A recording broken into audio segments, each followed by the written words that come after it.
جانان مې لاړې اسماني سو اسمان چې مځکې ته راځي قیامت به وینه. یاره دې صاحب خدای ته وګوره ګرړن څه شي کوې ورور زه مطالعه کوم مطالعې ته مې پرېږده او دا پښه کښته که دا څونه بې نزاکتي ده کښته که ورور سړی په چوکۍ کښېني په چوکۍ کې نه پرېوځي سم کښېنه سم د سړي په ډول کښېنه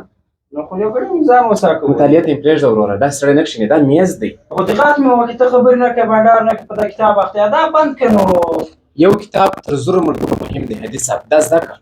او هیله کوم ته څو دي چې غږ مې ما مطالعې ته پرېږده زه مطالعه کوم وایم سبا او بل سبا امتحانونه دي وروره ځه امادګي نیسم ما زه خو ستا رقم نه یم چې ځان یې بېلچې ته رسولی دی ټول ورځ دی پر مخ خولې را ماتې دي بېلچې کار کوي پرېمږده وروره دا بند کړه نوې راته وکړه څه کیسې دي توبه خدای نوې دا ده چې ایران موږ ته اخطار راکړې وایي که اوبه راواستوي کني موږ پر تاسې حمله کوو دا یې نوې ورڅه جواب یې ورکړه ته به چې حمله وي چې خو یو ګیلاس اوبه ورکړې دا خو نو ولې نه کې جنجال جوړوي حاجي صاحب ایران د همسایه نوم نه دی د انسان نوم نه دی او هم د هېواد نوم دی هېواد دا زموږ په لویدیځ کې پروت ایران ښیم هغوی اخطار راکړی دی السلام علیکم وعلیکم السلام جوړ په خیر څنګه دی یا وروسته به کاشي کوستې وي مکمل کاشي کوو ټول لاندې دواړه ځای باید کاشي نیسي صحیح دی خبرې سره وکړه ازه مننه و بس بل ملګري در راوغواړه هغه ته ووایه صحیح دی مننه څوک و څوک پېژنې څوک پېژنې دغه ټلیفون والا څوک و دا زما د ماما انجوالو زنګ یې راوړی پېژنې نوم یې جناغه و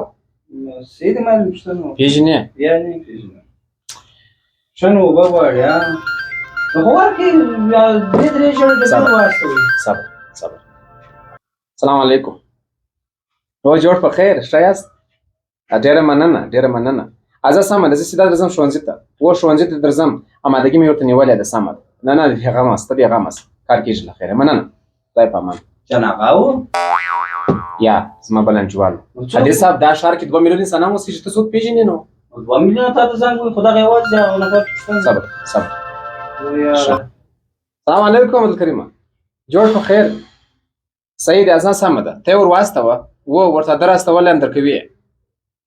چې دی ورسېږي مازې ما ته زنګ راووه صحیح ډېره مننه نه هیله کوم ته زما ورور یې مننه څوک و څه ویله رښتې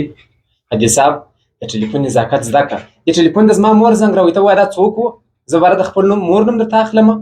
زما خور زنګ راووي زما د کورنۍ غړي زنګ راووي زما دوستان زنګ راووي زه باره تا ته وایم چې چا زنګ راولی او وایه ته ولې دونه جدي شوې خو ما ساده پوښتنه وکړه ساده پوښتنه ته شاده دي ستا پوښتنه سي دا څوک و بیا مغزی جګ کوي دا څوک و ها څوک و دا څوک و د ټلیفون نزاکت زده کړه وروره دې ټلیفون ته به 100 کسان زنګ راووي هر ټلیفون ته به خلک زنګ راووي نو ته به وایې چې دا څوک و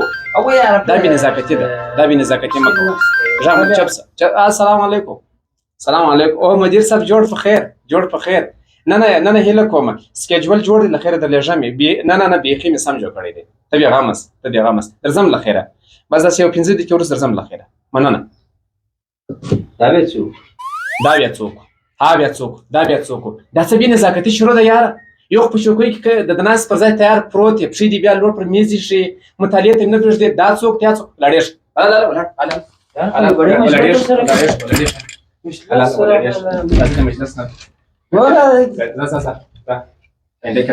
هلکه بیا را پرېنږدې دغسې کسان دا څوک دی د شادۍ دې ستاسې څوک سي دا څه بې نزاکتي ده نه د چوکۍ ناسته زده ده نه د میز مخ ته یې ناسته زده ده ټلیفون راسي څوک و دا څوک و مه کوه د چا په شخصیاتو ګوتې مه وایي خدای مو خراب که عجب انسانان دي زموږ تاسې د سیمې په خدای دغه ته مجبوره کړي چې نور باره پرېږده